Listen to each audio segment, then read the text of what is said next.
facts all day. Anthony's like, nah, I got the better parlay. Argue about the spread, it's a fierce debate. But when it comes to Wildcats, they align their fate.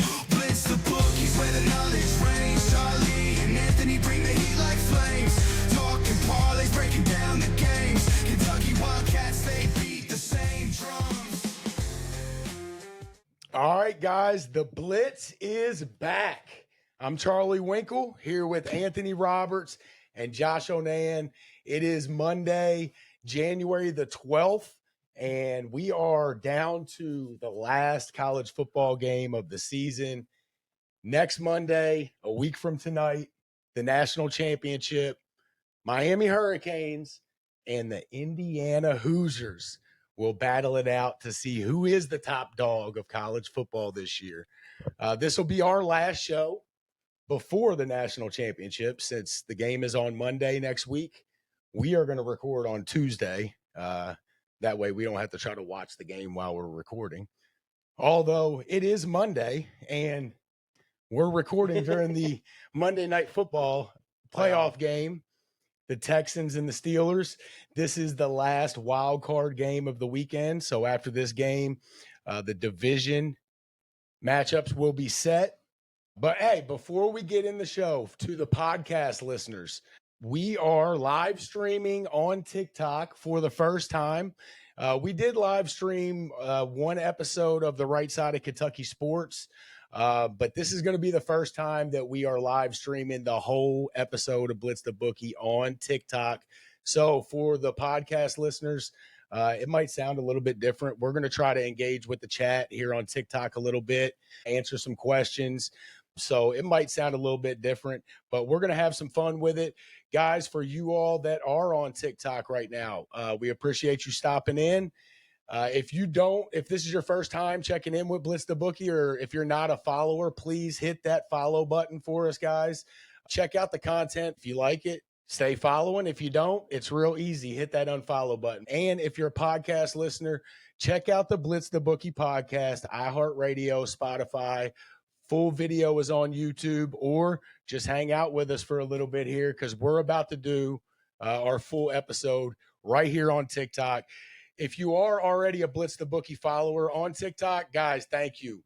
For real. The last, 3 months, 4 months, the following and the support that we've got on TikTok has been awesome. So, guys, thank you all. Again, this is the first time that we've really done the whole show on TikTok. I don't know how it's going to go. We're going to wing it just like we always do here on Blitz the Bookie. But, guys, thank you all for tuning in. Stay as long as you can. Hit the likes, hit the share button, and hey, we're gonna try stay in the comments, guys. We're gonna do our best to read some comments. Matter of fact, the first thing we're gonna do, if you're in here right now, give us a topic. We're starting off with the NFL. Give us a topic, a question, or something NFL related, and we're gonna read one or two of them, and we'll start the show here in just a minute. With a couple of your questions or topics. So if you're in here and you want us to talk about something or answer a question, give it to us right now. This is going to be fun, guys. I'm ready to go. Anthony, Josh, I know I blabbed there for a minute. My bad. Y'all ready for this or what? Let's go. Blitz the Bookie. Hey, follow Blitz the Bookie Josh. Follow Blitz the Bookie Anthony. I'm a terrible host, ain't I? Blitz the Bookie Josh, Blitz the Bookie Anthony, Blitz the Bookie. My bad. Follow these guys too. My bad. Nah, we're just having fun here, guys. Just three guys in a basement talking sports. Hey, tune in, follow us. We're always throwing out TikToks. Like Charlie said, we're on YouTube, iHeart, Spotify. Check us out. Tell your friends about us. We do giveaways. We do contests. It's a good time here. Anthony, how you feeling? One college football game left. You excited or you depressed? It's live and it's Monday night. You know it. Anybody got anything for us? One guy, we got our first question here. What we got? Rezo, 2219. He wants to know, who's going to the Super Bowl? Super Bowl. Anthony, you want to go first on that? Look, I'll stick with my picks I had from the get-go. I'll say the Rams in Denver. That's been my picks, but I'm really worried about Buffalo. So I kind of got Buffalo too, but Rams in Denver. Your preseason episode of Blitz the Bookie was Rams in Denver. And mine was Buffalo winning over the Rams. I'm going to shake that up a little bit. you're worried about Buffalo. I'm worried about them the other way. I don't know if they got a complete team that can win the Super Bowl, but Josh Allen is freaking Superman. I'm going to stick with Buffalo, but I'm pulling back on the Rams right now. I love the Rams. I hope they still make it, but man, I'm going to go Seattle right now. So give me Seattle and Buffalo, and I'm going to still stick with Buffalo. I had Buffalo winning preseason. Give me Buffalo over Seattle right now, but I will still be cheering for the Rams. Josh, I know your Super Bowl. Who was your Super Bowl? Tell the people on TikTok who your Super Bowl champ was. It was the Baltimore Ravens. Say it one more time for him. Let me yell it. It's the Baltimore Ravens.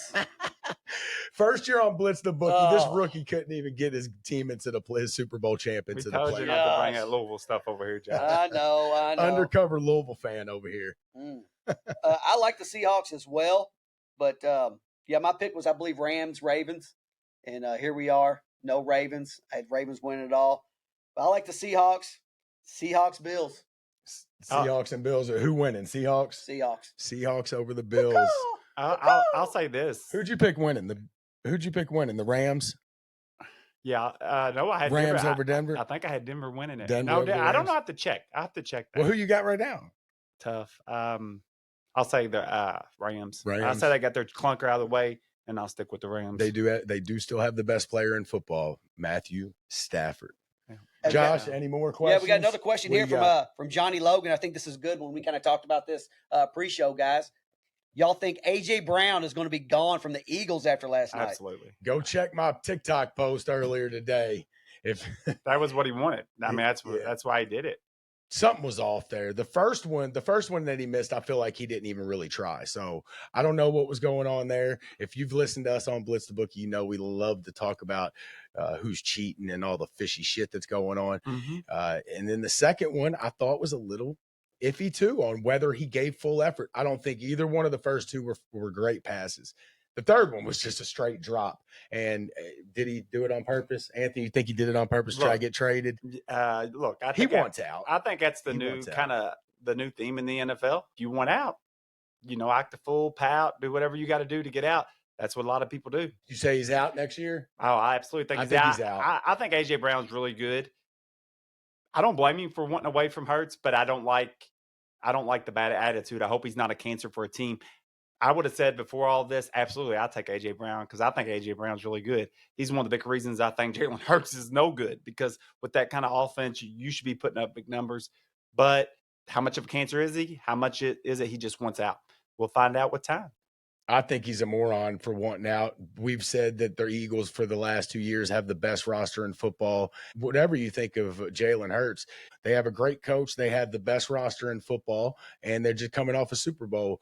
So if you're telling me you want out of that, you're telling me you're selfish. So I've heard people talk about it that, their time is coming not close to an end, but it's nearing a close because when they have to give Jalen Carter his contract, and there's a couple other contracts, they backdated some money and stuff like that. But I think it's starting to tighten up. Their window is. I hope he ends up at the Jets. I Josh? think I'd love to see him go to the Jets. Go there and suck with Go the to rest the of the Jets. Jets. Yeah, I think he's gone. I mean, we talked about it again earlier in the pre-show when we was talking. Goes over the middle, alligator arms it, didn't even fully extend. He didn't win no part of that catch. And that's not him either. Like he'll go across the middle, dude. Like he's a tough player. Good. And it's just out of character for him. And it's just a sign that I think he wants out. Guy with a bad attitude. It goes back to, I don't think we've seen this in a while. Remember we had that kind of that era with the diva wide receivers. Yeah. Is he trying to run that back? I just think he wants traded. I think he was traded. I'm not saying it's right what he's doing, but I do think I've seen it. I hope he gets traded. I hope he gets traded to a shitty team and he regrets it. So we'll see what happens with all that. Who knows? The Eagles might be ready to blow up here in the next year or two. Do you think a guy like that is worried about if he don't get the numbers that he won't be as valuable in the open market? And maybe he feels like if I sit here and stay on this bum quarterback's team that I'm not going to get the contract that I think I deserve. I'm not saying he's right. I'm not saying he's wrong. I'm just saying that's where his mind is. Josh, anything else or should we jump on? No, let's do one more question. One more? I thought this was a good one. I'm trying to find who said this one. Where do y'all think is the best landing spot for Harbaugh? Miami. I am a Dolphins fan, so I would love to see him in Miami. Matter of fact, if you've listened to Blitz the Bookie, you know I also lived in Maryland for a while. And I have friends and family in Maryland that are huge Ravens fans, and there's a bunch of them that really kind of wanted Harbaugh gone, I'd say 4 or 5 years ago. And I've been calling them crazy. I got friends that are Steelers fans, and for the last 4 or 5 years, they've been saying they want Tomlin out. I'll take either one of them. I would love to have Harbaugh in Miami. Where is the best spot for him? I don't know. I mean, what jobs are open right now? Like, you got the Giants. The Giants. I think the Cardinals is going to be. I feel like the Cardinals have they fired their coach? I think that's where the Raiders. They're going to be. They got rid of Pete Carroll. Pete Carroll got fired. Jackson Dart got lip reading saying Harbaugh. Did y'all see that? Yeah. Yeah, during the Ole Miss game. To the Giants. They caught it lip reading. You can't say nothing no more, even if you're having a conversation. I wouldn't say the Giants is the best spot for him, though. I like Arizona. I don't think they're that far off. Miami might be the best spot for him. I don't know. They're not a great job either. I don't really know where the best spot. I mean, because they're all going to be crappy teams. He's been at the Ravens for so long. It's going to be weird just to see him wearing a different uniform or be on a different sideline. Yeah, here's the real question. I'll say yes. I'll go ahead and say it. Lamar getting fired? I think it was at this point it was either Lamar or him. Mm-hmm. You know, I think whether Lamar got him fired or not. But Lamar saved his ass years ago. He did. He was going to get fired if he didn't put Lamar in, and Lamar came in and saved his ass like week 7. They don't listen. Like Lamar and I've always thought Lamar's super talented, but I do think he will go down quicker than others because he relies on his legs to get the guys open like he does. Y'all have heard me say that before. But so I don't. Even if you think Lamar's got time left, he don't got much time left as far as being a high level player like that. I'll tell you one coach that I do think I might have called, and I would not be surprised if it happens. Mike McDaniels to the Eagles as the offensive coordinator. Yeah, I'm telling you, Sirianni and the offensive coordinator are apparently pretty good friends, but I don't know that Sirianni would try to save the guy's job if it came to it. I think he's going to be out because he's bad. I do think a lot of shit that happened yesterday and that has happened this year had a lot to do with the first-time offensive coordinator. I think he should be out, and Eagles fans want him out. And Mike McDaniel, offensive coordinator of the Eagles, back to the Super Bowl next year. I think a lot of people are talking about McDaniel's getting another head coaching job. I've heard that a lot. And he might, but I'm telling you, Mike McDaniels would thrive again as an offensive coordinator. That's what he is. He's a play caller. I think he's a good coach. I don't know that he's a head coach. I don't think he's a leader of men. We've talked about it. Leader of men. He's a play caller. I heard that Detroit was looking at him too. That was going to be my next comment was, what about Mike McDaniels in Detroit? Yeah, I think that would be great too. And I think they were the first team to contact him. So maybe if not the Eagles, maybe Detroit. I think those would be great spots. They'd be better than any head coaching spot that Mike McDaniels would get. Where's he going to go? Be the Raiders head coach? That ain't going to do nothing for you. Go be the offensive coordinator for the Eagles or the Lions. Right. And watch one of them teams go to the Super Bowl. It might not be the worst thing for him. Get under, a respected head coach, do well there. Go to a good team. You'll get another shot at it. I think you will. He's young too. Guys, appreciate y'all commenting in the chat. I see the likes and everything popping up. Real quick, how does the audio sound on the TikTok? Somebody comment in the chat, please. Let us know how the audio sounds. We are using the mics, but these mics are hooked up to a different computer. So we are using some wireless mics that are on the corner of the tables for the TikTok Live. So please let us know how the audio sound. And they say anything, Josh? Yeah, Justin17 says it sounds good to me. All right, that's good. Guys, if this is your first time in, please hit that follow button, guys. If you do not follow Blitz the Bookie, hit the follow button. Check out the content, and if you like it, cool. If you don't, hit unfollow. But, guys, if you're a sports fan, 9 out of 10 of you are going to like it. If you're the 1 out of 10 that doesn't, come back in this chat and tell us how bad we suck. We love the haters, too. Please hit the follow button, guys. Keep hitting those likes. If you haven't hit that share button down in the corner, hit that too for us, guys. I think we're about to get started here. We're going to start in the NFL, guys. Yes, we are. Because we only, of course, our game of the week is the national championship. So we will end the show with college football. We're going to start with the NFL. Saturday, that first game was the Rams at the Panthers. The Rams almost messed around and lost I knew that 10 was too much. I knew this would be close, especially being on the road. The Rams got me worried. That's your Super Bowl team, Anthony. They got me worried a little bit. What about you? Look, the Rams dominated the first half. Some stuff didn't go their way. Carolina was able to make a play there, and it just ended up not being that big of a deficit. Puka dropped a wide open touchdown, and he don't drop nothing. Puka don't drop nothing. I put nothing against that guy. He's so reliable. And Devontae out there, he dropped one too, and they overthrew him. Stafford overthrew him. That was a touchdown. Well, did you hear that Stafford might have broke his finger? Yes. So Stafford, was that like the second quarter? Yeah, it was early in the game. Stafford might have a broken finger on his throwing hand too.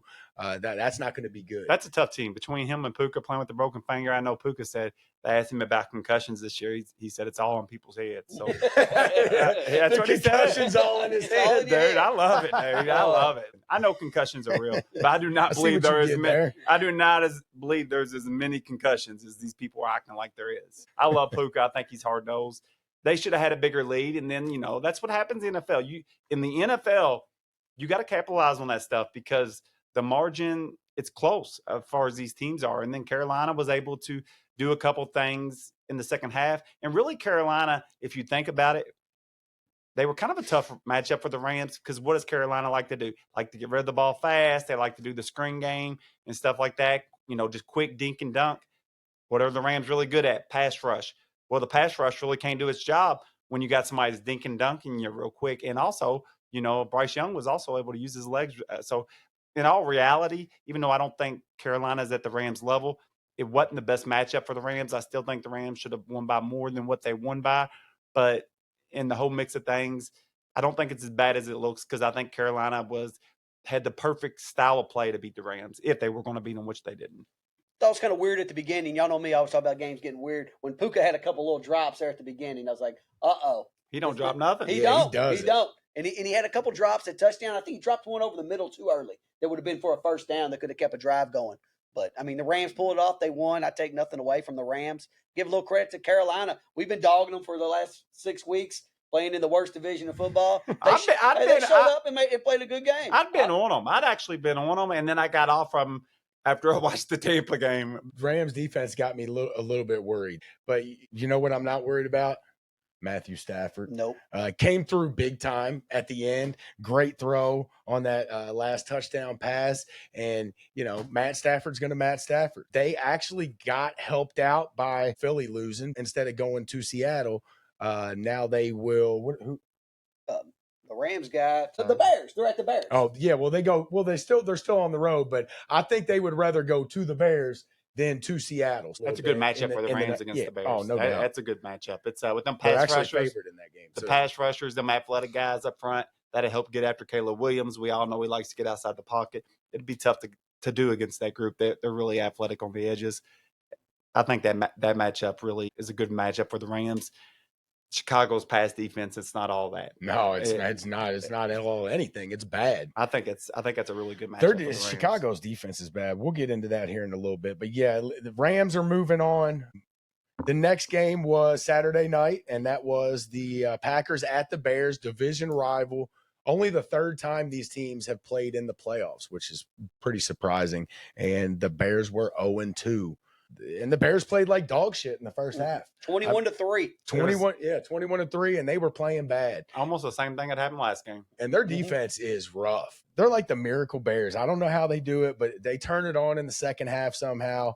I still like what Caleb Williams is doing. Look, he's not a super efficient quarterback. He's good outside the pocket. Yeah, he's real good outside the pocket. We talked about that's what the NFL game quarterback position has kind of turned into. He's not super efficient. He's not very accurate, but dude, he's a gamer, and I do like what I'm seeing at him, especially late in the game. It's like Bo Nix. I've been saying it all year about Bo Nix.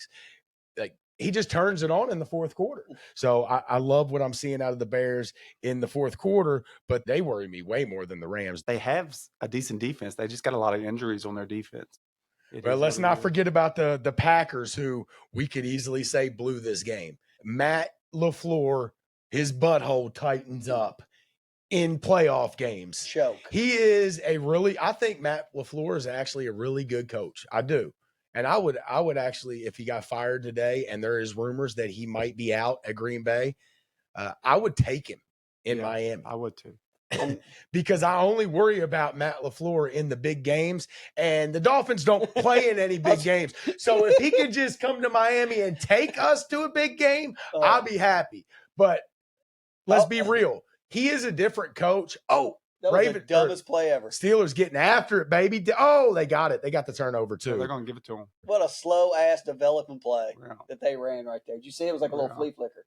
But Matt LaFleur is a totally different coach when they're winning. His play calling is completely different when they're winning games, and when they make it to the playoffs, it's the same thing. And it showed the other day. That's an interception. He was forced to. He called that timeout on defense with like a little over 2 minutes left, and they got to delay a game coming out of a timeout. Yes. Dude, Matt LaFleur is not a reliable coach in January. Full panic mode. Although I will give credit to the Bears for winning this game, the Packers did kind of blow this game. 2 games in a row. Jordan Love did not blow this game. He had 4 touchdowns, didn't he? Jordan Love played great. Matt LaFleur, not so much. He didn't play. But, 2 games in a row against the Bears. And I had the Packers both times, and I like the Bears. But 2 games in a row, there was a 4th down play that pretty much could have sealed the game. The play before last, they had sacked Caleb Williams and they face masked him or something like that. In this game right here, 4th down. That throw was unbelievable. It was. No, it was. But he was in the air. Hey, if you go back and watch it, he jumped and made that throw. But, I feel like if that guy didn't fall, I know he got his leg, but he kind of fell as he was getting his leg. You're talking about the Odunze one, right? Yeah. On 4th down. I that think shit was unbelievable. If the pass rusher wouldn't have fell, he kind of fell and barely got his arm out there to him. I think he could have got more of his body on him. That would have been a harder throw. But that's 2 times in a row that would have sealed the game on 4th down. And, seems like the Bears got a little magic going on. They do. I mean, like you said, Caleb Williams, not very efficient. He was 24 of 48, 50%. But every time he needed to make a big throw, he made a big throw on 4th down, 3rd and long. I think them guys, they don't use their legs. I think that's kind of becoming the trend with these running quarterbacks. They don't use their legs until later in the game. He didn't. Bo Nix does the same thing. That's correct. He did not use his legs until the second half. I think that's becoming a thing in the NFL. Hey, don't show it to him. Not only that, I guess it'll save for injuries. But in the 4th quarter, Bo Nix don't run to the 4th quarter. All right, so Bears move on, and then Sunday, Josh. I know you said this last week, and you're right. This should have been the 4:00 game. Bills at the Jags, great game. And what else do you expect? It ended with Josh Allen winning the game late. I hate it for Trevor Lawrence because he had a great season. Really, the last 6, 7, 8 weeks, I think he had like 20 touchdowns and like 1 interception. Yeah, it was crazy. Then he throws an early interception in this game, and then of course the last one, they were forced to try to make something happen with 40 seconds left or whatever. But still, another late interception as well to end that game. Buffalo comes through. I mean, I hated that I was going against Josh Allen because that's trouble in the 4th quarter when he's got the ball. He got me. I think Jacksonville I know we had questions about kind of the timing thing there at the end of the game when the Bills got down to the 1-yard line. Before we get to that point, Jacksonville had the ball before that, and I don't feel like they tried to waste as much time as they could. Gave the ball back with 3.5 minutes or something like that. Not saying they could have ran it all the way out, but maybe. You never know. You got to think about that. I don't know. It's tough because you got to get your plays too. I end up getting on Josh Allen there. He dropped that? Yep. Yeah. Oh, my goodness. That's DK, too. DK and freaking A.J. Brown are both freaking cheating. Y'all didn't see it, but on the flicker, he had a guy open by a decent amount. Just couldn't get it to him. I actually thought the Jaguars were the better team in that game, but something just told me that, Josh Allen, the Buffalo Bills. But it was a good game, a really good game to watch. Did y'all see after the game that reporter, the lady, Duval, our boy, she said, "Keep your head up, son," and it was pretty cool. It was pretty cool. Apparently, all the other reporters are saying that, that's not professional. That's not get out. Don't worry about it. Can we talk about this again though before you move on? Not taking the points in the first quarter. That was first quarter, right? Jacksonville. Yeah, Trevor Lawrence diving for the first down, comes up, his shin goes down or whatever. They could have just took the 3, and it ends up being a 3-point game. And you overanalyze it, you analytics everything to death, and then here we are. Look who's sitting at home. Well, you could have took the points. We talk about this a lot with all these coaches and going for it on fourth down more than ever. I actually think in that situation, I don't know. I probably would have went for it too. Where were they at? Like 10-yard line. 10, 12, It was 10, 12 they were yard in. line. I do think they're going for it too much. Oh, I do too. In that situation, I'm not sure, but yeah, I mean, it's easy in hindsight. You look back, you say, well, they lost by 3. It would have, take the points. And I do think these coaches overall are going for it way too much on fourth down. Let me tell you that I think the problem. I think they're really good football coaches. I don't think they're very smart people. No, I'm gonna just tell you. I'm not. Some of them are. Some of them are really smart. Oh, the Cignettis and stuff of the world, they're smart. But I think some of them are really good football coaches, but not smart people. So they live by these analytics. I talked about this earlier. If the teams are down 14 now, if they get a touchdown, they go for the 2-point conversion. We're talking about a situation that only improves your odds by maybe 1%. We're talking about a 51-49 proposition. But at the end of that Buffalo game, now this was the Buffalo coach, but being on the first and goal from the 1-yard line with 3 timeouts, your opponent has none with a minute to go. I've made the argument, put it on TikTok, that they should have just put it down on the one foot line, whatever, let it run down to about 20 seconds, run up, quarterback sneak again. If you don't got it, you got 2 more timeouts and 2 more tries. Essentially, you would have 3 more tries after the one you put it down on the 1 foot line to get it under 20 seconds. Instead, you gave the Jaguars the ball with a minute to go just to need a field goal. I know what the analytics say there, but the problem is they don't have a little card for that. They need their little card. They got their card for the situations. That's, I guess, too much of analytics that's in-game analytics where you actually got to use your head. I'm not saying it was the right call. I'm not saying it's the wrong call. I could see it both ways, and we've talked about that, and I could definitely see it both ways. Damned if you do, damned if you don't. But if we're just going by analytics, which all these guys seem to want to live by now, I would bet any amount of money by a decent margin that was a higher percentage play. When you're losing, I think you take the points. But, yeah, when it was happening, I was like, I can't believe they're about to give them the ball back with a minute left. Right. So I can see both sides of it. If they do what you say and they basically kneel it or not kneel it, but they just keep it on the 1 yard line or the half-yard line for 2 plays. And they're a good push team. But if they do that twice and then they get stuffed on the last 2 and they lose the game, then there's an issue. So, like you said, damned if you do, damned if you don't. Yeah, because either way, whatever decision you make, if you're wrong, they're going to kill you for it. That is. So no doubt. And that's the part that I hate about coaching, because say somebody does make a good call like that and it's wrong, they will. They'll hang you. And, look, I'll say it. I think it was the right call. But guess what? It worked out for Buffalo, and Buffalo marches on. So one last thing before we move on that. I think the Jaguars, the Bills had the worst rushing rushing defense in the NFL. The Jaguars were having success running the ball. I think they were averaging 6 or 7 yards a carry, and they kind of went away from it. Look, I like Trevor Lawrence, but you're at home and you're facing the worst rushing defense, and you're actually doing okay with it for most of the game. I feel like they should have stuck to that a little bit more, and that probably would have helped them on that last drive, burn up a little bit more time. Buffalo moves on, and they are going to Denver, aren't they? Mm-hmm. That's going to be a hell of a game. Let me ask y'all a question. I see this in college football a lot, in pro football. I guess just fatigue. But at the end of the game, even when they need to stop them, it seems like moving the ball is so much easier and so much faster at the end of the game. And I know it's just football, but I think it's because your defense. Oh, my goodness. He almost did it, son. What is he doing? Gosh, he is full panic mode. That's Dante Moore out there right there. That's Dante Moore. They got him shook, don't they?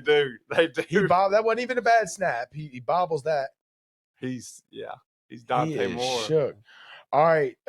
Then we moved on to the 4:00 game on Sunday. 49ers beat Philly. They take down the defending Super Bowl champs. I don't know how, because they've got so many injuries, and they lost Kittle in the middle of the game. They got worse. They lost Kittle to what was it? It was a leg or a foot. I think it was. Is that what it was? No, I think it was his Achilles. Yep. I think it was his Achilles. You know, we all talk about the Eagles, and you know, whether it's AJ Brown or whether it's Hurts or whether it's Sirianni or whether it's offensive coordinator.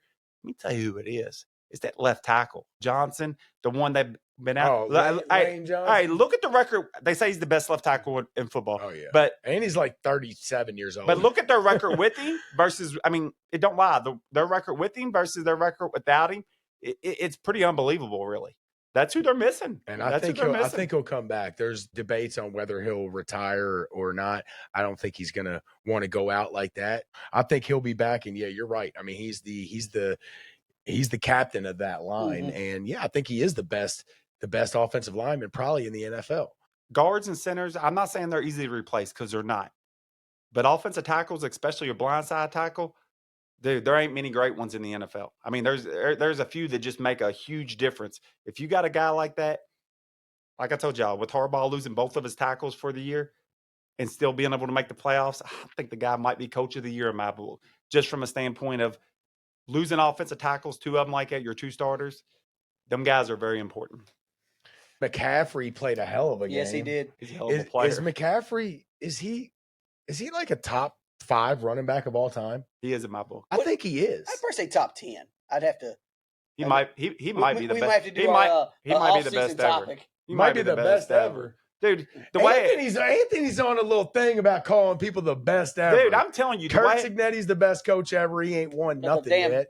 Best left tackle. I'm just saying for the Eagles. the way he could do as a receiver. It ain't just his running, but what he can do as a receiver. Yes, there's probably been running backs that are better than him, but man, he's almost like a wide receiver out of there. I'd say maybe like best athlete at a running back position. He's up there, dude. He is up there. Maybe we'll have to do top 10 or top 5. I mean, he's like backs. Adrian Peterson, but with hands.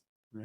You know, but I think Adrian Peterson may be a little bit better running back than him, but I think McCaffrey's a better wide receiver than him. And Peterson might be my number 1. So there you go. I was a big Marshall Faulk guy. I like Marshall Faulk. I like him. Yeah, we could. Yeah, we'll have to get into this. This would be a summer topic while we don't have a lot to talk about. Because I like that. Nigerian Nightmare, baby. Philly was they were a mess all year. They were up and down. I know they ended up with a decent record, and that's just because they had a really good roster and they got experience. They were going to win some games, but I don't think this was ever the Philly team that was going to get back to the Super Bowl and win it. Not with everything that was going on. There's plenty of debates on who the issue is, or you know, it like you said, Sirianni, is it Hurts, is it AJ Brown? Yeah, I think the offensive coordinator that they brought in this year, I don't think he did them any favors. They did win the Super Bowl last year. The offense does not look like it did last year. So they got issues. They're going to have to figure it out. I think A.J. Brown's gone. The writing's on the wall there. Maybe he dropped them passes on purpose. Maybe he didn't. Who knows? But I think they said he hugged all his teammates and he didn't talk to the media and just bounced out of the locker room. So I think his time in Philly's done. But we'll see what happens with Philly moving forward. I got faith that they'll keep the core of that team together. I think Hurts will be back. I don't think they're doing nothing with Nick Sirianni, even though Eagles fans are brutal. Yep. They just won the Super Bowl, and there's a handful of that, probably more than a handful of Eagles fans that would tell you they want Nick Sirianni out. I don't think he's going nowhere. I don't think Jalen Hurts is going anywhere. I do think Lane Johnson will come back at least for one more year. Barkley will still be there. A.J. Brown, they're going to get rid of him, and they're going to get Mike McDaniel, and then A.J. Brown's going to be pissed because they're going to be airing the ball out, and they're going to be back in the Super Bowl. So I'll tell you this: they lost a few important pieces, but 2 stud offensive linemen. Of course, Johnson wasn't there for the playoff game. You had Mikhail Beckman, that, of course, got traded in the offseason because they're starting not to be able to afford these guys. Essentially, he was a tackle. They had moved to guard last year, but had been a tackle his whole career. So essentially, they had 3 high-level offensive linemen last year. You couldn't stop the Eagles last year from that standpoint, and they lost a couple of their pass rushers, and that Sweat guy and the other guy. They did get that pickup from Miami, but they had lost some guys off that team. But really what jumps off the page to me with that was losing 2 stud offensive linemen like that. That's where the game's won. That's why they're so good. the Eagles on the other side of the ball, it's not that they have superstar DBs, but guys like Jalen Carter, they get after the quarterback, but losing Sweat last year, that kind of hurt them from a pass rushing standpoint. But I love Jalen Carter. When that contract comes up due, the Eagles will be hard to afford anything else. We have one other game that we had yesterday. New England wins 16-3 over the Chargers. And, the only thing, look, the Patriots are a great team. They got the right coach. They got a stud young quarterback, and they've got a good young roster. They've benefited from a weak schedule this year, but they're a really good team. But the talk of this game is the disservice to Justin Herbert. And look, I know that they've had injuries. I know they had to deal with injuries, but there's other ways to protect your quarterback.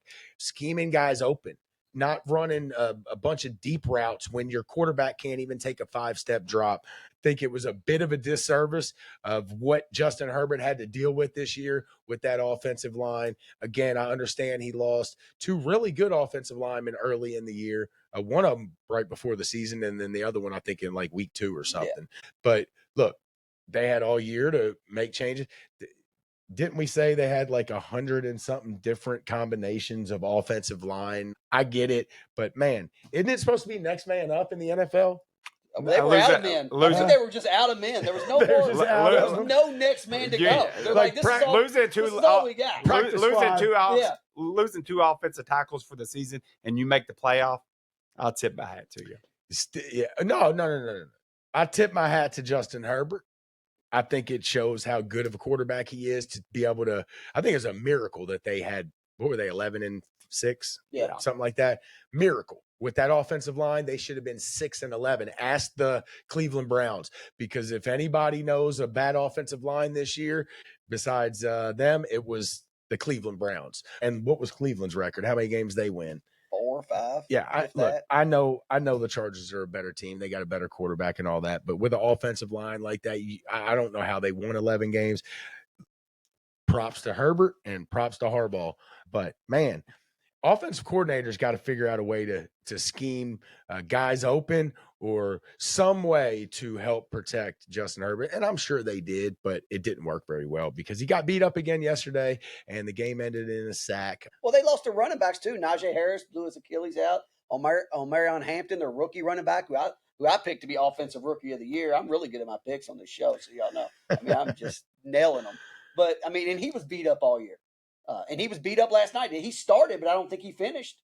No, he didn't finish. He went out early, actually. Yeah. No, he only played a couple snaps. I think they took him out. I mean, they took a beating all year, and I thought second year Herbert with Harbaugh, they could take the next step. I mean, I think they maintained it with all the injuries they had. But I mean, I really like the Chargers, and they're going to be a team to watch next year. I know, they'll be a team to watch next year. So hopefully they get healthy. You guys know I'm a Harbaugh fan.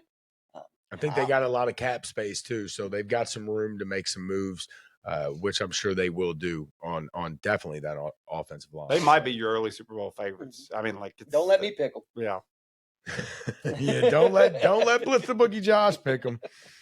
All right, the last game is being played right now. We're watching it. 8 minutes left in the second quarter. Houston just scored 7-3. Houston right now over the Steelers. We'll stay up on that. CJ Stroud's looking a little bit rattled though. I mean, like they just scored, but like, dude, it's like throws are going short. It's his feet are all over the place. Mm-hmm. He's looking a little bit rattled. First game. All right. This is Saturday. It's going to be 4:00. Is it 4 and 8? Saturday, yeah. 4 and 8 on Saturday. We start off with maybe the best one. Buffalo at Denver, Saturday at 4:00. Josh Allen against Bo Nix. Bo Nix is what, second year? Yep. Second year. He's got his team, the 1 seed, home field advantage all the way through the AFC, and now he gets Superman coming in. You had Denver going to the Super Bowl preseason, Anthony. I had Buffalo winning the Super Bowl preseason. Somebody's losing their Super Bowl pick in the AFC. No, that's for sure. Josh's is already out if you didn't remember, Anthony. The Ravens. He had the Ravens. Just for anybody on TikTok that didn't know Josh's Super Bowl pick to win, it was the Ravens. Anything tied with U of L. Yeah. Undercover Louisville fan. Yeah, Buffalo at Denver, and I think actually Buffalo might be favored in this game. 1.5. Yeah, 1.5. It's a good matchup. It Good is. matchup. You know, Denver's got the great offensive line. Of course, Bo Nix, his heroics there, using his legs. The defense is really good. You know, on the other end, you got Josh Allen. You got a solid team around him. Not a great team, but a solid team. And Josh Allen's probably the best player in the NFL. You know, it just is. It's Mathew Stafford, dog. It's one of them. I like Stafford too. Yeah, I'm probably a Stafford guy more. But in saying that, Josh Allen, the way he uses his legs, I think that's the only reason they got a chance in this game. Besides that, they're not as good as Denver. But they do have Josh Allen, and I think it makes for a really tough matchup. And I think probably 1.5 point spread's about right. I like the Bills. I like Josh Allen. You like him to win this game? I like him to win this game. I think in a situation like this, where you have two teams, it's got to be Bo Nix's first playoff game, right? I think so. They didn't make the playoffs last year, I don't think. I'm going to take and when it comes to playoffs, I like home field, and I like the better quarterback. In this situation, I think the Bills got the momentum, and I like riding a hot team. I think Josh Allen can go into Denver and beat Bo Nix. And I've been saying this for weeks, and y'all know it. Shout out to my Broncos friend. But their luck just has to run out. They've had so many late fourth quarter comebacks. Bo Nix doing miracles. He doesn't do anything until the fourth quarter, which I guess that makes you a great quarterback. It makes you a gamer. It makes you a gamer. I agree there. It doesn't make you a great quarterback, but it does make you a gamer for sure. But I'm going to take Superman. I can't do it again. I did it last week. I picked Buffalo to win the Super Bowl. Well, I also picked Jacksonville to win the AFC South. That's a good pick. Before the season. And I'm pretty proud of that pick. I jumped on Jacksonville. They were hot. They were the better team.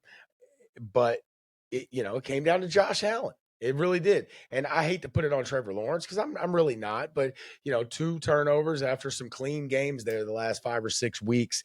I went against Josh Allen last week. I can't do it again.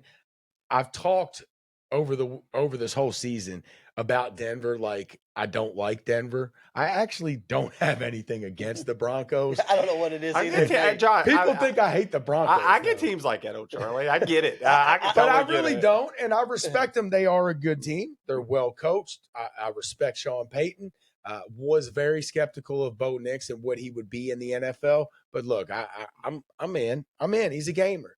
And in the fourth quarter, he's proved it early in his career.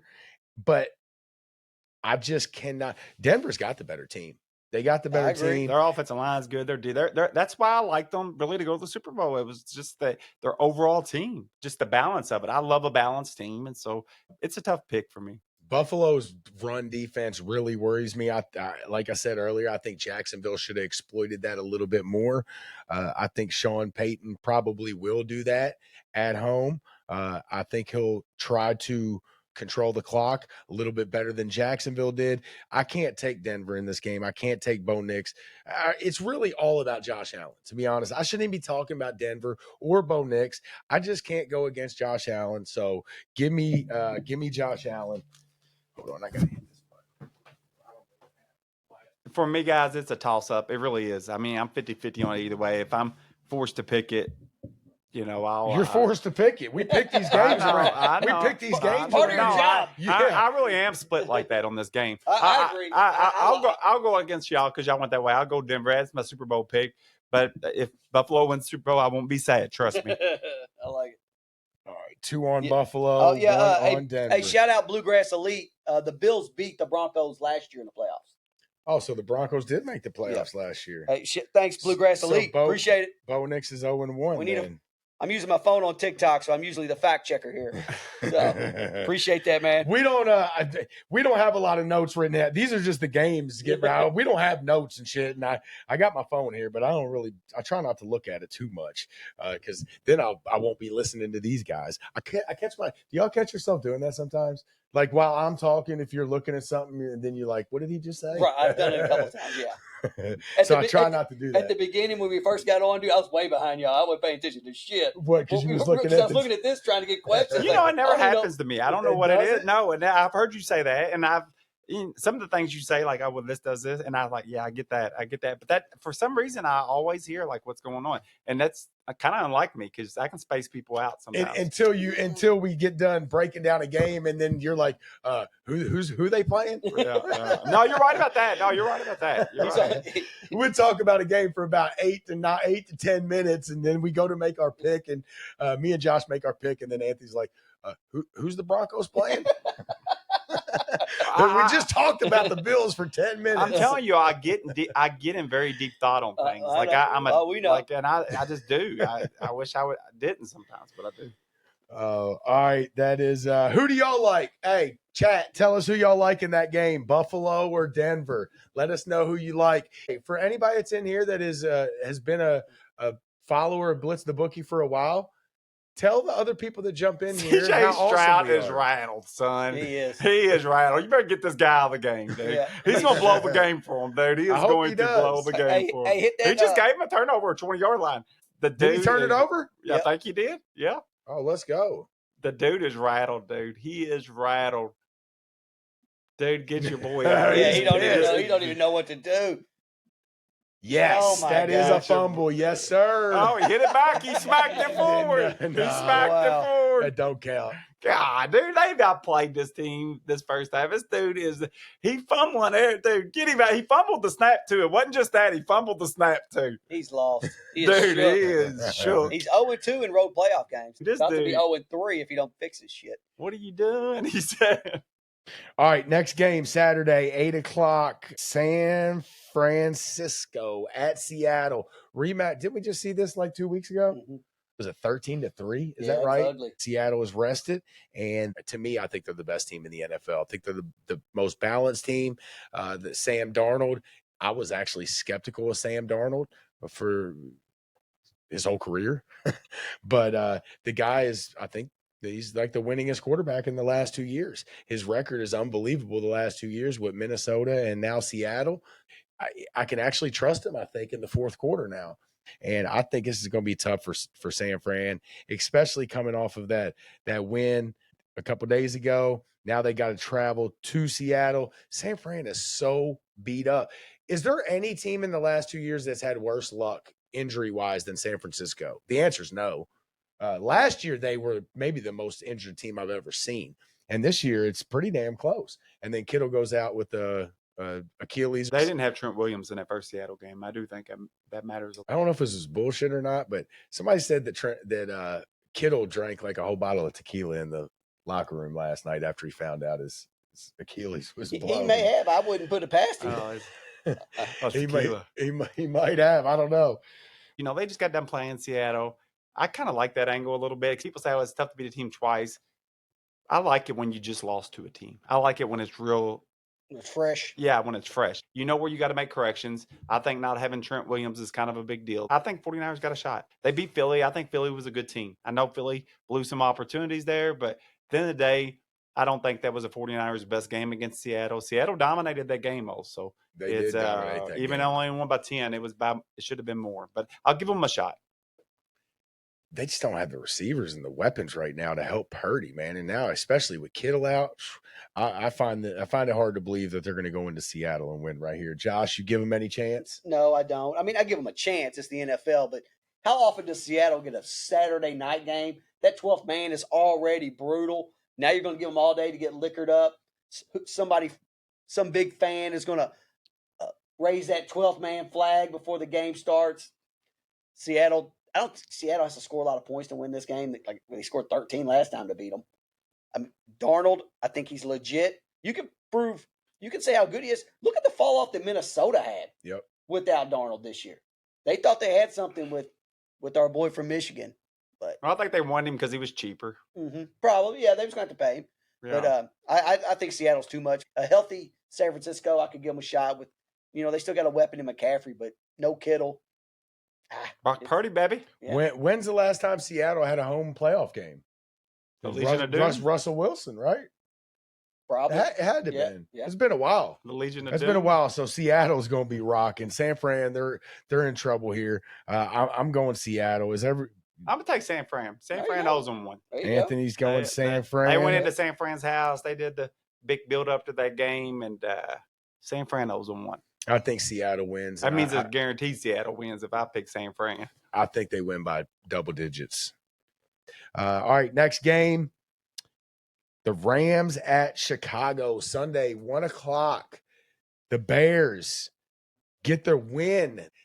Chicago was rocking, wasn't it? I knew it would be. Chicago was rocking. They were dead in that first half, and they was down 21-3. But when they started, that fourth quarter was nuts in there. Dude, that would have been an awesome atmosphere to be at. I honestly think it's the best sports city in America. Probably. Like I just do. Like you can have New York and LA, I get it, but it's Chicago's the best sports city. But those are real fans. I think some of those New York fans are. I'm with you. No, I'm absolutely with you. All those are transplants. Chicago's got the best fans in all sports. Other than Kentucky fans. I'll take Chicago. Oh, this guy. He might be a secret Louisville fan, too. I like about half our fans. That's the only problem. They got their crazy fans, too. So the Rams have to travel to Chicago. We got the young, up-and-coming coach with the young, up-and-coming quarterback against the veteran coach and the veteran quarterback. So who y'all like here? I mean, look, the Rams last year on the road at Philly should have beat Philly. Oh, yeah. Philly ended up winning the Super Bowl. The Rams should have won that game. I think this is going to be somewhat of a similar environment. Maybe not as good as of a team that they played in Philly last year, but similar environment. Chicago is going to be rocking even more than it was. But look, I can't take Chicago in this game. I think Chicago is just like Denver. They are a really good team. I think they're a year ahead of schedule. I've been saying that all year. I'm going to stick by that. Watch out for these teams like New England, Denver, Chicago in the next couple years. But I can't do it here. Even at home, give me Stafford and give me the Rams all day. What about a shout out to the 2024 quarterback class? Drake May, Bo Nix, and Caleb Williams all representing the playoffs there. So I think it might go down as one of the best classes ever. There's a lot of stars on it. You had Jake Daniels on that too. There's some other guys right now. But a lot of stars in that draft class, but a big shout out to them. Got 3 of the quarterbacks representing some good ball clubs in the playoffs. But I just think it's a bad matchup for Chicago. They're going to have trouble stopping Stafford in that passing game. And I think the pass rushers for the Rams, as much as the Carolina might have been a little bit of a bad matchup for what they like to do, even though the Rams are a better team. The pass rushers that help. Oh, he just got smoked. Yes, did you see that? Yes, he did. Damn, he smoked him. My bad. No, you're good. I think the Rams pass rushers will help get after Caleb Williams with his legs. Guys like Burst, they're very athletic. It'll help get to hit some of his mobility. You need athletic guys to get after guys like Caleb Williams. So I think that pass rush will really do its job. Bears do got a nice running game, though. Yeah, I think the Bears might be a year away. I think you got to take your medicine for a year or two in the playoffs before you really start to advance. They got their win. Yeah, they did. But to make a run, but I think it's going to run out here. I mean, I'm going to take the veteran Stafford and McVay over the young guns here. I like the Bears for the future, but just not against. It's a bad matchup, like Anthony said. Sorry to Jamie Cundiff. He's a big Bears fan here in the chat. We're probably going to piss him off here with all 3 of us going with the Bears. We all like the Bears. I mean, all 3 of us going with the Rams against the Bears. Yeah, we are a pro Bears podcast. Dude, I'm a huge Caleb Williams guy. We've been talking about the Bears a lot lately. It's hard to take them right here. It's hard for me to go with the young quarterback. And look, Jordan Love, 4 touchdowns last week. The Bears defense is not very good. So I'm surprised that they've got the record that they got to be a number 2 seed in the playoffs, because their defense, especially on the backside, is not great. If he can throw for 4 touchdowns with the Packers last week, I think Stafford and the boys have a field day, and they run up some points here on Chicago. I think Chicago is going to be playing for behind in this one. Chicago does get, I think, their safety back. That, what's his name, Love, or I forget his name, but that safety, I think he was out for a concussion. So look for him to be back. That'd be a added weapon in the secondary there at safety. That's all the games we got set right now. Of course, we are waiting for New England is waiting for the winner of this game. They will have a home game against Pittsburgh or Houston. I guess we can't really make a pick, but I mean, I'll just go ahead and say I'm taking New England over probably either one of these teams. even though I'll be cheering for Pittsburgh if they win this. But just for a pick, I would pick New England over both of these teams. I agree. I'd take the Patriots over both of these guys. Would you be taking New England at home over Pittsburgh or Houston? No, I would take Houston over New England. Houston over New England on the road? Yep. You crazy. I like Houston. You see CJ Stroud? Yeah, I do. You know what's funny? You know what's funny about it is, dude, even on like these wide open throws, he's high and low. He's off right now. And somehow they're still able to win. I think it shows you how good they are. He's going to get calmed down here at some point. He's shook, oh. The dude is shook. I hate watching people being shook like that because it's like they're not even pressuring him a ton. No. Like he's just shook. What do you think happens? Like in that situation, you're scared to make the mistake. That's probably what happens. Because on that flea flicker, if he would have threw that right away, probably had a touchdown. And he probably saw that. And he was ahead of himself. Yeah. I would say New England would rather see Pittsburgh. Houston's got one of, if not the best defense in the NFL this year. To me, I would say New England's probably sitting back, and they would never admit it, but I'd say they'd probably rather see Pittsburgh in this game. Houston's defense is legit, and I just hope Pittsburgh can get through this game here. So we'll see. It's still 7-6, Good right? game. Yes. Good game. 7-6. Dusty Mills, ain't that their backup, Dusty Mills? Yep. Yeah, bring him in, baby. Any questions, guys? Who all's in here? Bluegrass Elite. What's up, Bluegrass Elite? Nate, what's up, Big Nate Dog? Sharon, Steve, Wildcat Rupp, JJ. Appreciate y'all stopping in, guys. If you do have a question or anything on college football that you want to throw out there real quick, matter of fact, I don't even care what the question is about. Will Stein, hey, speaking of the Kentucky stuff, we try to hold back our Kentucky stuff until the second half of the show. Yeah, we got another 20 minutes or so. We'll be rolling into all Kentucky. Yeah, as soon as we get done the college football part, we're going to do the second half of the show, the right side of Kentucky sports. So hang tight. We'll be talking Kentucky here in just a little bit. You know what's funny about CJ Stroud? That guy probably should have caught that. That was a long throw. He got smoked, yeah. But when he took the snap again, he kind of flickered the snap again. He's got the shakes right now. Did he catch that? No, he should have caught it. And it was a long throw, so I'm taking up for CJ on that. But on the shotgun snap, a perfect snap again, he's had a bunch of them. It's like he's can't get a hand on it. Is he that nervous? Yep, looks like it.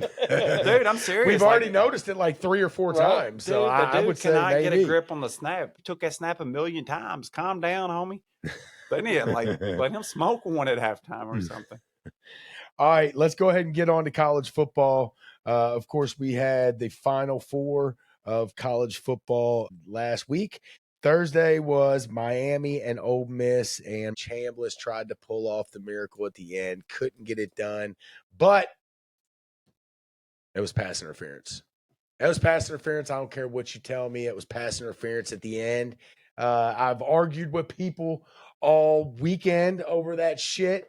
The way people think is crazy to me. If you watch that play and you don't think that is pass interference, I question what you're looking at. I don't like the analogy, it never gets called. It never gets called. Maybe if it's close, but that wasn't close. It wasn't wasn't close. It wasn't a Hail Mary. Right. I agree. It's something in the middle. I'm arguing with people on TikTok over like 3 different things. One of them is that was not a Hail Mary. No. If you watch it, for one, was it 35 yards? Yeah, probably. It was 35-yard throw, okay?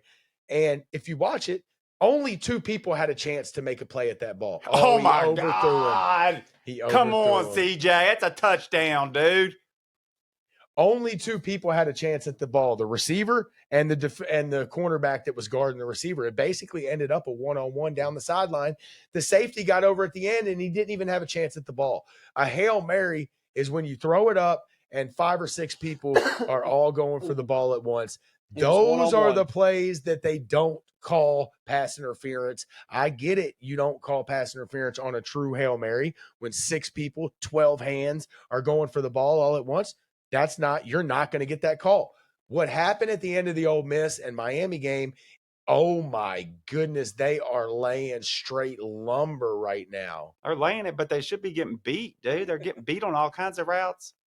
They didn't get beat on that route. No, I mean, they're putting some hits down. They are, but they got guys running open. But that was pass interference. But good game, and Ole Miss tried to come back there at the end, but just couldn't get the call on the last any play other than the last play of the game. I think they get that call. So. No, they do. I wanted Ole Miss to win that game. But all in all, Miami was the better team during that game. I agree. They left some points on the board. They dominated the first half. Yeah, they left some points on the board the first half. I felt like Ole Miss was fortunate to be where they were when they were. Dude, this dude is shook, dog. Oh, he got that one off. 5 yards short of field goal range and the first. But you know what? It's 4th down. I would go for it here. I'd go for it here. There's too much time left. Where they at midfield? Yeah, right at the 50. Too much time left. No, you can take 4 or 5 seconds here, and then you can give them one. And then close. Guess who gets a Hail Mary chance? Right. The best Hail Mary. You can give them a Hail Mary. I ain't worried about the Hail Mary. We get a true. You can have a Hail Mary. I'll take that chance. Yeah, 13's too much. You run it down to 7. You only have one. They'd have one quick pass to get in field goal range. Where are they at? Right at midfield. Yeah. Oh, okay. And they probably, what do you got to be at the 40? So, yeah, that's doable. Yeah. It's been a shitty half for them going there. If they were 10 yards further, I'd say go for it. But, yeah, I think Miami was definitely the better team. I know Ole Miss had I think they were the better team that day. Right. Like I'll say, I do not think that was Ole Miss's best day. The bad thing that did come out of that game, though, for Miami, they lost that guy to targeting. He will be out the first half of the Indiana game. One of their top corners. That's actually the transfer from Wisconsin, the one that Wisconsin in the Big Ten was trying to sue Miami over for tampering with that Xavier guy. So I think Ole Miss, they ran more up-tempo in the second half. And in the first half, they couldn't run up-tempo. They didn't have the ball enough. They went 3 and out their first play. And then the next time they get the ball, they run a 74-yard run. So they didn't have a chance to wear the defense out. I think if they would have had more possessions in that second quarter, I think they really could have wore the defense of Miami down a little earlier because they scored all those points in the fourth quarter. If they could have worn them down a little bit earlier in the game, I think Ole Miss could end up winning that game. I'm going to tell you, that's my one issue with Miami is I feel like their defense does get tired. They did get tired in that game. Well, I'm telling you what, and they didn't, with the ball control the way that it was, should they have been tired really? No, because they had the ball? They shouldn't have. Did y'all think I thought they seemed tired, right? Oh, they were done. If Ole Miss Absolutely. would have had the ball, but I would have said the same thing about both defenses. Both defenses were worn out. Yeah. But Ole Miss had a reason to be tired. They held up a lot. Miami's defense should not have been worn out. What was the time difference in that game? It was quite a bit, right? I'll give Ole Miss's defense all the credit in the world, and that team all the credit in the world. Everything they went through, and that defense, dude. It got better as the end of the year came on. Their defense was not that good. And it still wasn't great, but I feel like they were a scrappy little bunch, and they made it happen. That middle linebacker, he was nuts. I did that TikTok on him where he was doing he was all over the field, dude. He was nuts. Their middle linebacker, he did some kung fu thing in the middle of the game. I saw that. It was, Ole Miss. Shout out to him. Shout out to Trinidad Chambliss. They did deny him his last year of eligibility. Kind of sad for him because so many of them has got him. But the NCAA, I would love to see the NCAA start putting their foot down on the shit because I just think it's out of control with what they're allowing to go on. So as much as I hate that for Trinidad's going to get a shot in the pros. I just know, man, Trinidad would have made $6-7 million next year. He would have got paid next year. I think he's a great kid. I hate it for him because he just had 1 year of big-time football. Being from Ferris State, he only made $600,000, which I would love to make $600,000. But when we're talking the kind of money a guy like him draws in the college football, I feel like Ole Miss, I know they're not going to do it. I feel like Ole Miss deserves to give him like a $500,000 bonus or something. I do, man. I mean, he made their season, but that won't happen. As much as I think he's too small to play quarterback in the NFL, I give the guy a chance. He'll get an opportunity. Yeah, he'll get an opportunity, and I'll be rooting for him for sure. Miami's defense is legit, guys. I know everybody's getting caught up talking about Indiana, and rightfully so. Miami's defense has stopped A&M's offense, which is legit, Ohio State's offense, which is legit, and Ole Miss's offense. That's maybe the three best offenses in college football. Indiana's good, probably the best team in college football, but they're not the best offense. Not Ohio State. What's that? You don't think Ohio State? You don't think their offense is good? I think their offense is still good. I mean, they might not be like they elite. They play anybody. They put up how many they put up in the Big Ten championship, and then that was probably two best overrated. Defense. That's the two best defenses in the country, in my opinion. They played, but I'm with you. I mean, I'm not saying it's elite, but I do think it's still a really good offense. And you played Ole Miss's offense and A&M's offense. All three of those are line of scrimmage teams, offenses, receivers. I mean, A&M's got stud receivers. Ohio State's got stud receivers. Ole Miss got stud receivers. They all three got good running games. Yeah, Miami, they dominated that first half. And as much as I wanted Ole Miss to win, I like this Miami team. I really do. Anthony, I've been a fan of Carson Beck. I've defended him plenty of times over the past couple years. I'm happy for him, and I like the Miami team. Dude, that running back they got, is that Derrick Henry's like little brother? The dude's like 6'3", 225. And then the freshman receiver.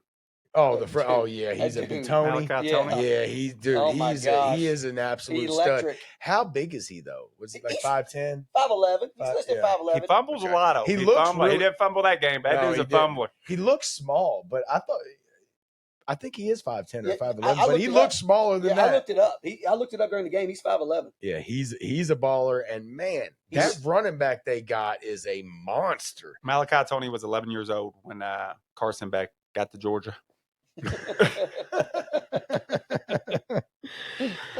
All right, then Friday night we had I don't even know what you want to say about this game. CJ Stroud, Dante Moore, their cousins.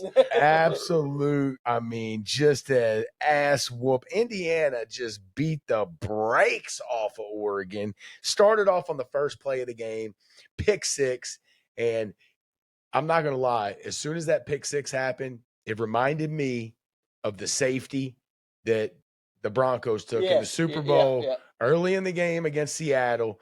And when that safety happened, it was a bad snap past Peyton, right? Yep. You could almost feel like the game was already over, and it was so early. And we know what kind of roster and talent that Oregon has, and I thought they were going to hang tough. Even after that, I had people saying, man, Oregon's they're going to hang tight. Dude, Indiana is just, do they do anything wrong? I think they're beatable. I think they're really good. Mistakes? No, they don't. They don't make a lot of mistakes. They don't. The biggest mistake they make is like a 5-yard false start. Mm-hmm.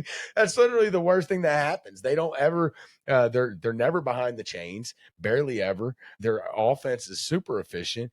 And I know we've talked about the defense and just their defense is their best weapon. Their offense is beatable. Their offense is beatable. They know what's coming. They're never 3rd and 13. They're always 3rd and 3, 3rd and 4. Well, that's how you beat them. You got to stop their running game. I've watched video. They're tough, and you're right. They don't make a lot of mistakes. That's a lot of them JMU transfers that he had come with them. It'd be hard to get another group like that. I'm not saying he can't, but if he can get another group and brainwash them like he's brainwashed those boys, quit being a coach. Run for president, dude. Seriously, I'm serious. President Cignetti. No, I'm just saying. That's if you can change the kids and the culture, like those kids buy in, dude. Is he Jim Jones? I don't know. Did he give him some Kool-Aid? I don't know, but it's they buy in out. Because if he can do that with these portal kids, now a lot of these kids came from JMU, a lot of his stars on this team. But if he can do that with portal kids and can just change their whole mindset, let him run for president. I don't think he can do it again. I'll say that. I don't think and it's not because I don't think he's a good coach. I've said on this show, I think maybe he's the best coach I've ever seen. He's really good. It's like his team's always guess right. I know what that is. That's him doing his homework. But if you're facing him, you cannot be predictable. You just can't. But I will take up for Oregon a little bit. It was an ass whooping. I will be the first to say it. And I was be the first to say that I thought Oregon was going to beat them. But Oregon kind of gave them that game. Just did. They gave them 3 touchdowns in the first half. Of those 35 points they had in the first half, 21 were just given, like unforced errors. They was going to get them regardless. But I'm going to tell you, they kicked their ass. The first time Oregon got the ball in the first half, they scored. The second time they went down there on with downs right there, they tried to run it or whatever. On that 3rd and 8 play Indiana had, that defender had good defense on him, had his arm up, just missed the ball somehow. And then they come out in the second half. Indiana scored a long drive, but so did Oregon. Don't get me wrong, Indiana was the better team. I will say that. But I think that Miami might be, from some standpoints, I think they don't have to blitz. Miami, that's going to be a great matchup. Can Indiana run the ball against Miami? Because I think that's how you slow Indiana down. We're going to get into Indiana, Miami. Just my bad. No, let's go ahead and get it. There's nothing to say about. I thought we were Miami into it. And Oregon. No, we're good with it. There ain't much to talk about. Well, there is one thing before we move on from the Indiana-Oregon game. And I'll have to be careful here since we're on TikTok Live. I'm not exactly sure what I can say with this topic. But, Josh, you sent a video of Dan Lanning. What was it? Was he? That was actually that was a different game. The first one. But, dude, there was him before the game, like he was like rubbing his teeth. I'm like, he's. Yeah, and there's the one. I can't remember what game. I mean, he was like, I can't remember. He probably had some ADHD Adderall on him. Yeah, I he has guarantee you a that, bunch of sugars dude. in I that. guarantee you, them guys take that. That shit, it locks you in anyways. You're telling me they got multi-million-dollar jobs and they're not going to go to the doctor and get some Adderall prescribed?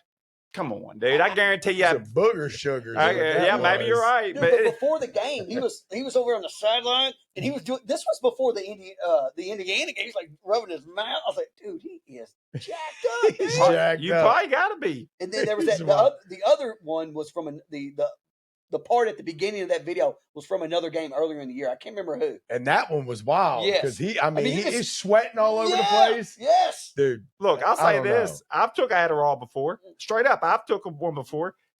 And if I was a coach in that big of a game, I would want more, I've never done cocaine before.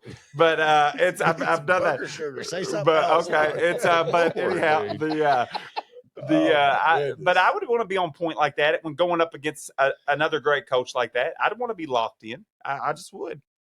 There that win. Dan Lanning does something. He's got to have it. Not only does he shave points, but he does something else. That's how he pays for it. He has a habit, allegedly.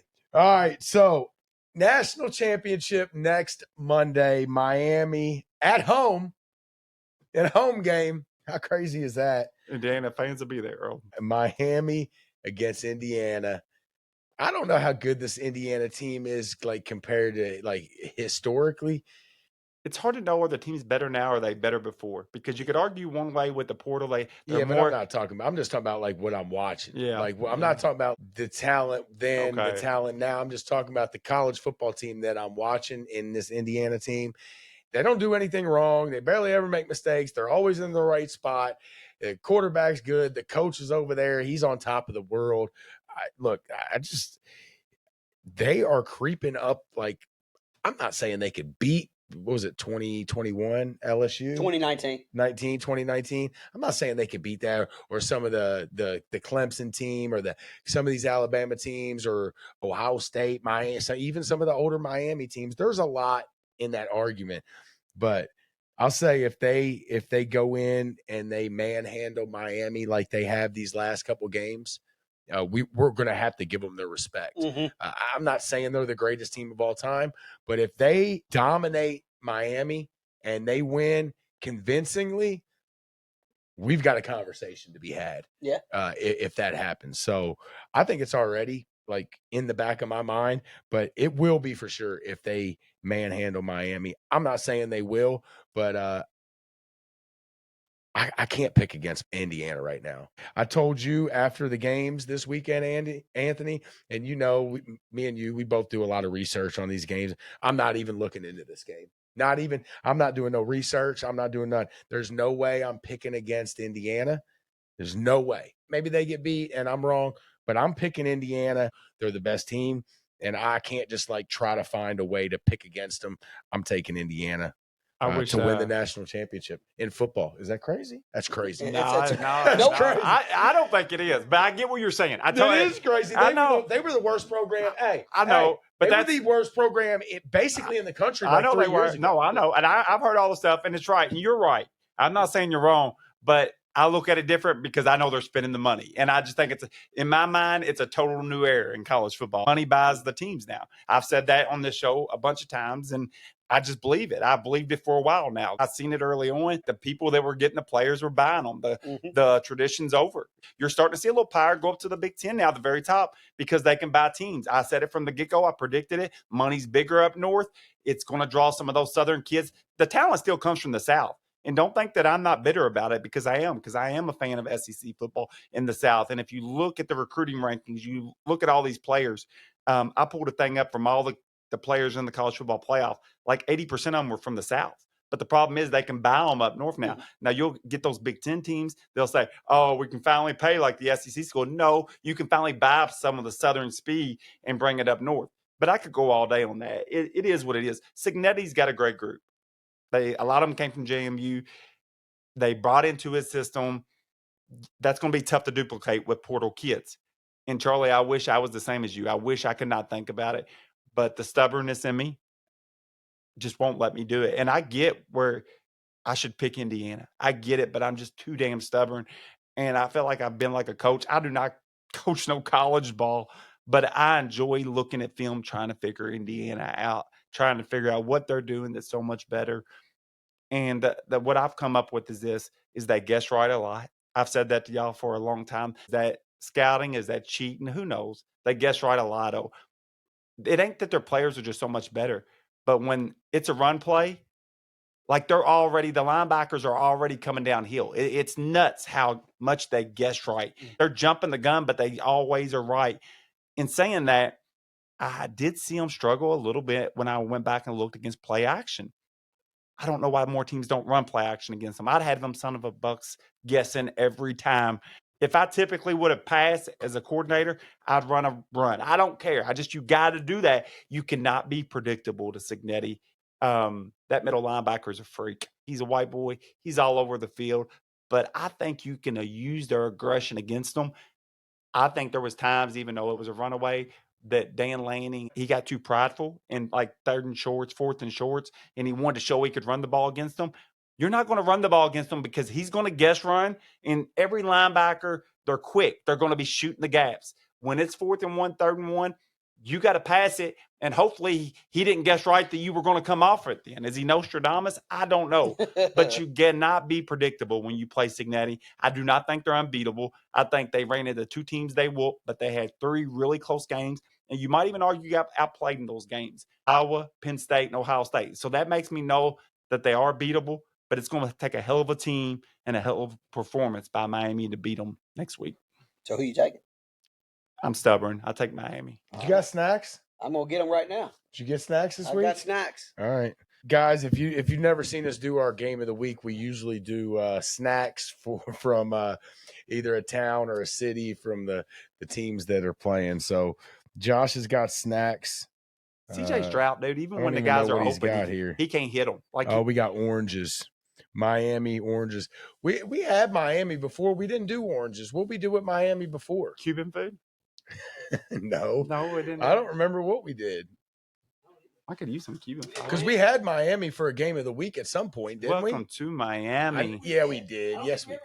Cheapest ticket. I just looked on Vivid Seats before I got here. The cheapest tickets right now for the playoff games, $3,500 plus fees. Thank you, sir. $3,500 plus fees. Oh, we got donuts. I like donuts. Here's the question right here. Who's famous for donuts? Indiana? Indianapolis has a famous bakery. I met a buddy yesterday. All right, well, come back in your mic so they can hear. Well, we got the wireless mics. Wireless mics. All right, this is a good looking donut. This is a glazed donut. Who has more fans there, Indiana or Miami? Miami being home, but they say Indiana's been outdrawn everybody at these events. Yeah, it's gonna be. They say it's been like home games for all these playoff games for Indiana. So we just got oranges here. We got oranges for Miami. It's a terrible combination of food here. I like oranges. Shit. I like oranges and donuts together. I guess it's a nice little breakfast. Yeah, breakfast. Oh. Yeah, I've ate this. And this is when we normally just chomping everybody's ear for the last 4 or 5 minutes of the show. TikTok, we won't be chomping in their ear because they don't have their the mics are down there. If you listen to audio or YouTube version, we'll chomp in your ear these last couple of minutes. Oh yeah, but there's a place called Long's Bakery Glazed Donuts. I got a buddy in Indy. I met him halfway yesterday. He brought me a dozen for the show. So shout out to that guy Joe. What's it called? It's called Long's Bakery Glazed Donuts. They're supposed to be famous in Indianapolis or something. I gave him a shout yesterday. We met up, and he brought them here. So we're going to try these donuts. Bakery, glazed donuts. I mean, we've done Indiana like 4 times. We've done beer. So do y'all prefer like a Krispy Kreme donut or like a Dunkin' Donuts donut? Like more like thicker and like dense. Out of those two, Krispy Kreme. I'm not a Dunkin' Donuts guy. I hate Dunkin' Donuts. They're too thick. I don't know. I don't like them either. I like Thornton's gas station donuts. They're underrated. They got really good donuts. They do. But they're more towards a Krispy Kreme style donut. They're killing Krispy Kreme, in my opinion. Everybody's different, though, so I understand that. I'm more of a local Jeff's Donuts guy when I get donuts. Jeff's Donuts, isn't that the place you got to go by like 8:30 in the morning or they sell out? No. There's a place up here on Barstown Road that they open at like 8 in the morning, and if you don't get there by like 10 o'clock. I'm not even lying. By like 10 o'clock, all they got left is like the worst donut, whatever the worst donuts. Yeah, my that dad. It's nobody happened to my wants. dad. He goes against the kid's son. I forgot. Isn't that Jeff's? Is that not Jeff's? I don't think it's a Jeff's. It's something else. Well, when we go to Florida every year, and there's a couple of those places on the beach. There's a few here in Louisville, but they got these donuts that are killing any donut we're talking about. Mhm. They're expensive though, $4 or $5. It ain't that much, but it's like $3 or $4 a donut.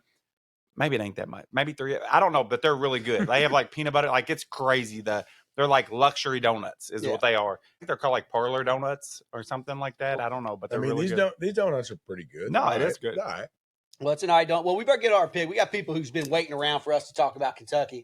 They're tired of hearing us talk about everybody else. I'm on Indiana. I'm on Hoosiers. same. All day. I'm on the Hoosiers. I can't pick against them. I've been trying to jinx them all year, and I can't. I tried to go against them, hoping Oregon can beat them last week.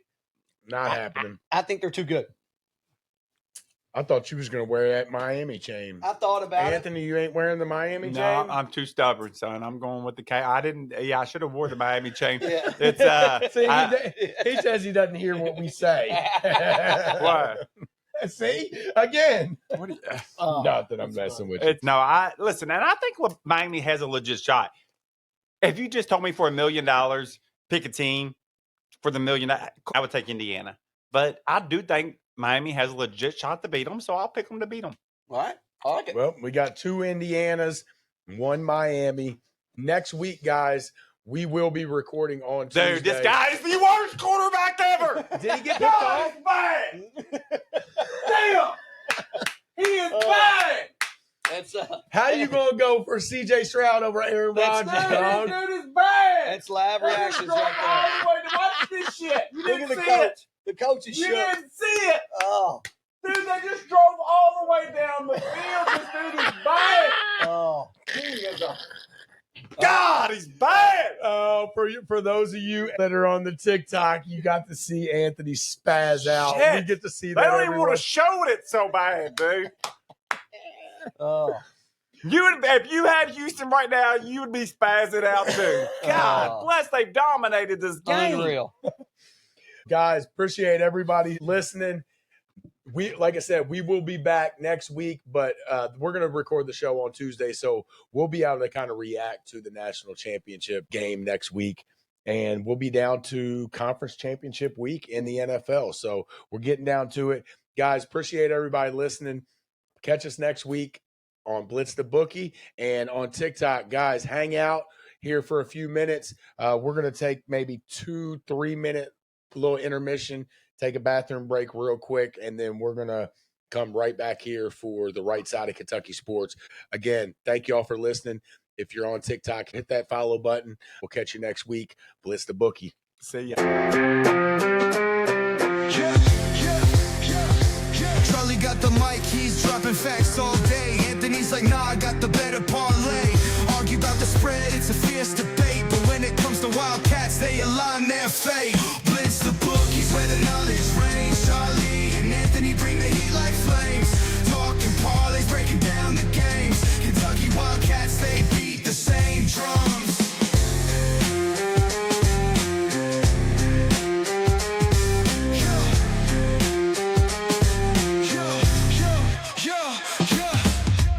Late nights, hustle deals on the line.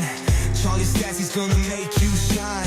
Anthony's heart where the numbers combine. Put your cash down, ride the incline. Blitz the bookies where the knowledge reigns. Charlie and Anthony bring the heat like flames. Talking parlays, breaking down the games. Kentucky Wildcats, they beat the same drums. From the tip off to the final play, they grind. Mike's on fire, bets on their minds. Arguing odds till the last rewind. Blue and white, it's a bond you'll find. The bookies where the knowledge reigns. Charlie and Anthony bring the heat like flames. Talking parlays, breaking down the games. Kentucky Wildcats, they beat the same drums.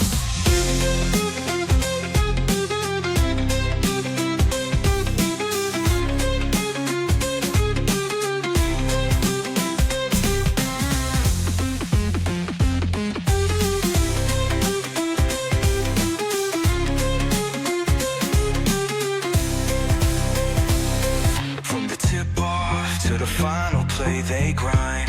Mics on fire, bets on their minds. Arguing us till the last rewind. Blue and white, it's a bond you'll find. Bond you'll find. Blitz the bookies where the knowledge reigns. Charlie and Anthony bring the heat like flames.